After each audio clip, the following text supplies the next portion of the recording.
Vanquish is a third-person cover-based shooter from 2010 that's been renowned for its fast-paced action that was unlike anything else at the time.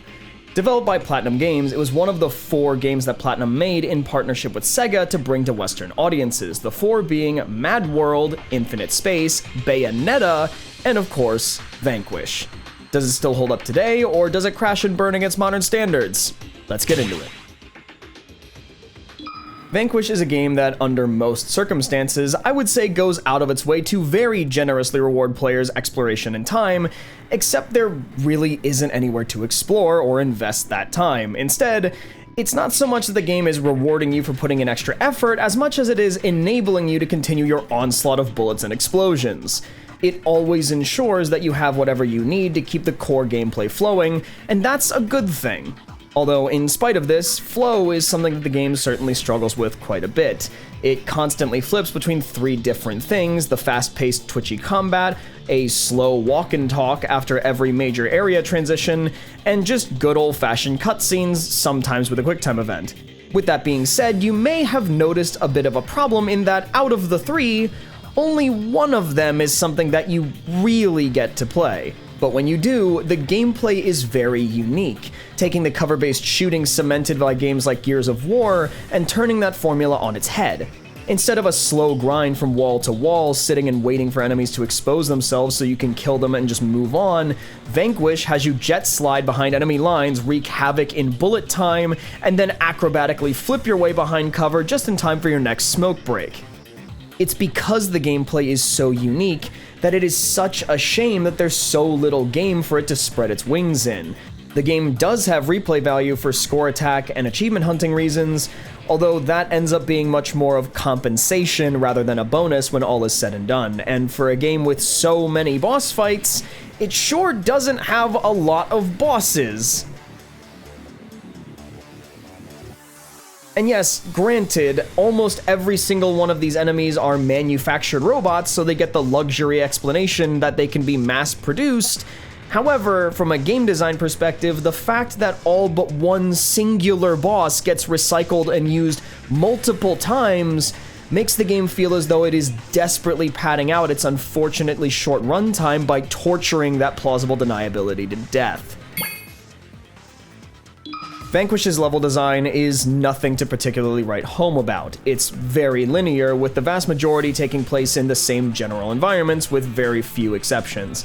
Most of the game takes place in bombed-out urban battlefields comprised of some combination of ruined factory, military base, or street, with the more unique exceptions coming in the late game, however few and far between they may be. There, players are going to find the occasional wooded area, tall grass patches that alter gameplay by giving enemies a place to hide from your hail of bullets, the active core of a battle cruiser that threatens to disintegrate you if you aren't careful, and an airlock with low gravity that allows the floor to follow the cylindrical design of the space colony. Much more important than pointing out its linearity, though, is that the level design is intuitive. The way forward is very rarely a mystery, and players are unlikely to ever get stuck for level design reasons, so the pacing never has to come to an unnecessary halt. At least, that is until you get to where you're going, and then the game forces you into one of those slow walk-and-talk situations anyway. And continuing on with the not-so-good things, the game does have a bad habit of closing doors, sending you over small ledges, and otherwise creating points of no return without much warning. Spoilers for the mechanics section, but there's no jump button, so if you ever find yourself in a position where you just hop down from a ledge only to realize that you wanted to pick up a weapon that you saw in the last room, you may very well have no way back, even if you can still see the weapon in question. For a game so old, Vanquish isn't broken in any significant way, although it isn't short on its share of bugs either. Very frequently, weapons being held by enemies will just float in midair when the enemies are destroyed. Sometimes landed aircraft will slowly get rotated, idiot. Allies will sometimes spawn on screen in front of you, and while this specific bit may not technically be a bug, even named allies that have been killed will respawn at the next checkpoint, creating a weird little continuity error. Burns can't die because he's a main supporting character, but if you're going to let a given Marine die, don't make them identifiable, and for heaven's sake, don't name them. And speaking of spawning, there are often areas in the game where you can only progress if you kill every enemy that's supposed to be there. Unfortunately, that presents a problem when the enemies just stop showing up. such as this time when I was on this fortified bridge. There were no enemies left, but I couldn't progress or drop down to where I was clearly supposed to go based on all the friendlies and loot crates. The only way to fix it was to leave and go back from where I came, at which point enemies just spawned exactly where I was standing up on the bridge before. Then I had to leave again to get the tanks to spawn that you're supposed to be blowing up with the turrets on the bridge because the game just decided to be spawn shy all of a sudden. While the game never crashed or froze, that doesn't matter so much when all of the minor bugs can come together in such a way that you're effectively soft-locked. Hey there. Thanks for watching this far into the video. Most people don't, and that makes you my favorite people. Subscribe to help me vanquish my abysmal analytics, and of course, beware spoilers from this point forward. The story of Vanquish takes place entirely on the space colony Providence, a huge cylindrical construct with a city wrapping the inside walls.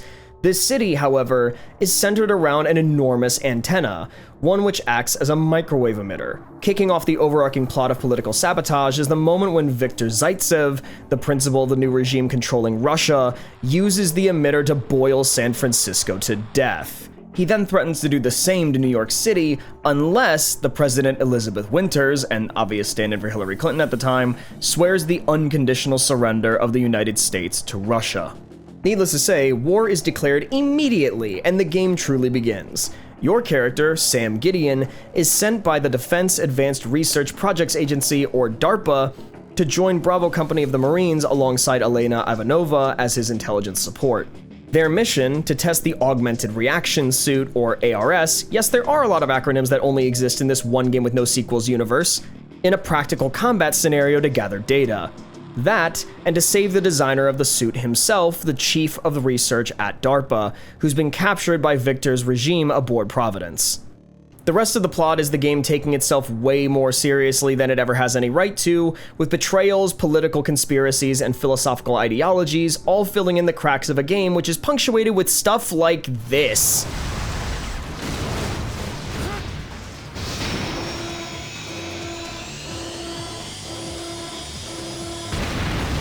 No wonder this studio went on to make Metal Gear Rising: Revengeance. And all of this is brought forth just as quickly as it disappears. The game is incredibly short, if you haven't gathered that already, and even then, around a quarter of the game's runtime can easily be attributed to the cutscenes alone, all of which are used for building this political intrigue between President Winters and Viktor Zaitsev, then between Sam and Burns, the commanding officer of Bravo Company, which also then drags this run-on sentence into the strained relationship between DARPA and the military at large. All of which gets paid off with multiple stabbed backs, several important characters dead, a scene with not Hillary that I'm sure someone got disappeared for, and a massive cliffhanger following one of the biggest blue-balling final boss fights I've ever beaten. With the immense amount of world building that this game does in such a short period of time, and the fact that it ends on a cliffhanger that directly sets up a bigger threat for the next game, Vanquish really feels much more like an extended proof of concept and story, which was meant to set the stage for a larger game in the future that we were never given. Still, there is hope for a sequel thanks to talks in 2018, but even if the franchise is revived, it doesn't change the fact that this game's story struggles to stand on its own. Finally, the part that I'm sure many of you were here for, let's talk about what makes people talk about Vanquish. Shinji Mikami, the then director of Platinum Games, insisted on the game having a much faster pace than any previous games they'd made, and this was the solution. The ARS that Sam wears is the source of nearly all of the mechanics in the game, with the main power being what the suit literally stands for: augmenting your reaction time. Instead of a sprint button, the game provides the ability to activate jets in the legs of the suit that allow you to slide around at a rapid pace. The jet slide allows you to move from cover to cover much more quickly, grant momentum to your melee attacks, and it overall makes you harder to hit. Directly tied to this speed boost is the augmented reaction mode, where for a short period of time, Sam's reaction speed accelerates into bullet time, allowing him to either land shots while moving very quickly, or to get away from danger when he's rapidly damaged. However, overusing the jets or the AR mode will result in the ARS overheating, forcing the player to take cover while the reactor on the back vents. This prevents the suit's base abilities from being too ridiculously overpowered, as reckless use will rob you of all of them and leave you vulnerable, making even your ability to do the basic dodge significantly worse. On top of these, the other main mechanics revolve around how the weapons work. The blade weapon system can configure itself to any weapons found on the battlefield, thus allowing the player a large number of options to choose from, with 3 different weapons allowed to be equipped at any given point in time. This then plays into a fairly unique upgrade system, wherein if you find a duplicate weapon to the one that you're holding, and provided the weapon you're holding is at full ammo, it will upgrade it to a better version. Different weapons will have different numbers of potential upgrades, ranging from as many as 10 to as few as 3. Making upgrades work this way provides a use for all of the inevitable and plentiful times that you're going to find the same weapon that you're already holding in crates, and it rewards players who are willing to check every loot crate and weapon stash they can find for better versions of what they have. That said, in fairness, despite how well the weapon system is handled, it does have one glaring problem. Many of the weapons overlap in their usefulness, and most of them just aren't very useful at all. The basic assault rifle is extraordinarily common, and so it's likely to get upgraded quickly. Because of its already high base accuracy, you're often going to find yourself dealing more damage with it rather than the heavy machine gun. The boost machine gun rectifies the issue of the HMG's accuracy and rate of fire to effectively be a better assault rifle, but it's also very uncommon, not going to get upgraded quickly, and has a very small magazine. The shotgun is borderline pointless, as enemies are going to shred you instantly if you try to rush into the fray at a range close enough to use it, and even when it is useful for cleaning up or fighting singular, strong enemies, the boost melee often does just as well without taking up a weapon slot. The lock-on laser is an interesting gimmick of a weapon that doesn't work more than half of the time because enemies will often move faster than the lasers can hit them, and it doesn't work at all in spaces with a ceiling. Meanwhile, directly contrasting the lock-on laser, the laser cannon is an accept-no-substitutes monster that absolutely annihilates every regular enemy that you can point it at, and it costs no ammo, so you can always keep it on you and know it's going to be useful.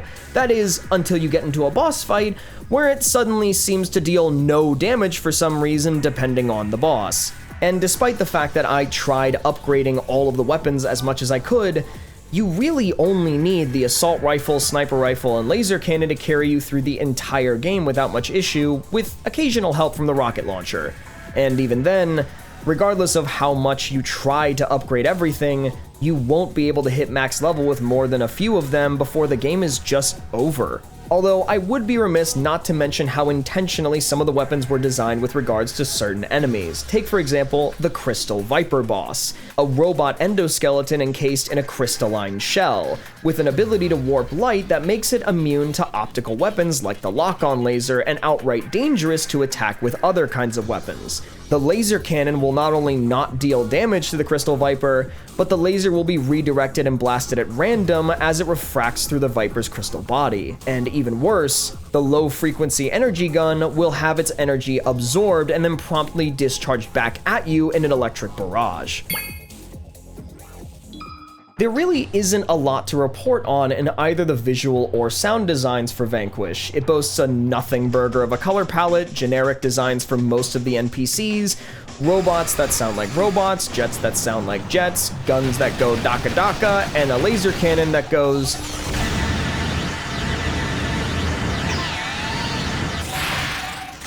Unfortunately, Vanquish suffers tremendously from when it was created. The late 2000s to early 2010s were a time that games were both trying to push the limits of being realistic, while also being convinced that being realistic meant being mostly gray and brown. The vast majority of this game is just indistinct grays comprising different metals, concretes, or dust particles, ensuring that nothing stands out as being visually interesting. That is, of course, aside from the character designs. While the environments all mostly blandly blend together, characters and enemies are made in such a way that they tend to stand out from the blank gray canvas.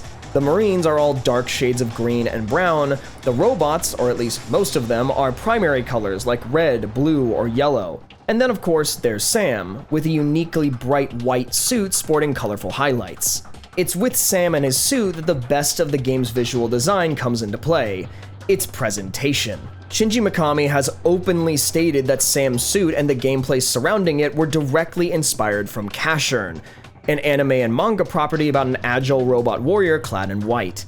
Mikami wanted to create a game exactly like the world of Cashern, but with a greater focus on destroying robots with guns rather than melee combat. Vanquish wears its anime influence on its sleeve shamelessly with how outlandish the action-packed cutscenes and button-mashing quick-time events tend to be, and while it doesn't make up for otherwise unremarkable visual and audio design, never let anyone say that Vanquish is uninspired. Let me just get this out of the way first. Vanquish is great on PC. The fast-paced gameplay really feels like it was meant for the mouse and keyboard setup, even though it was originally designed for consoles and gamepads. Not to mention that you get all the DLC baked in for the Steam release, so yeah, 9 out of 10 opinion score. Very fun. But of course, I say all of that as context to be ripped away when I say that Vanquish is great for the price I paid for it, which, considering the game at the time was $20 on Steam and it was like 65% off for a sale, was about $7. So yeah, I got more than enough entertainment for the $7 I spent. However, when looking for a critical score and not for how I feel, we hit a bit of a problem, you see. Vanquish is in this one very specific way the antithesis of Baldur's Gate, where Baldur's Gate will, in all likelihood, take me over 90 hours to beat a single playthrough of. Vanquish, well, to keep with the D&D analogy, roll me 2d4. Whatever those 2d4 just added up to is probably the amount of time I spent on average. My first playthrough of Vanquish in 2021 took me 7 hours, and my second playthrough for this video took me only 4. 4 hours is great for $7. I've definitely spent 3 times as much on a movie that was half as long. So the entertainment value I got was great. However, the critical score doesn't care if I got a good deal or had a good time. It cares about the product that they tried to sell you on launch. 4 hours for a full-priced $60 at the time game is much less great.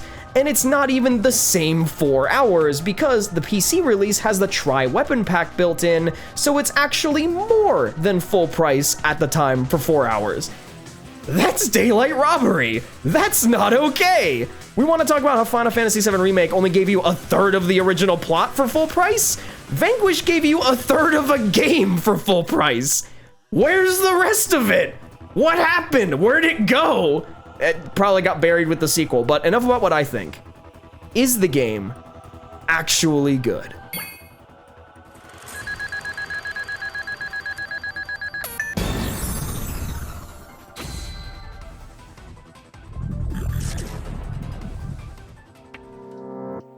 I think this is one of the weirdest cases I've come across thus far.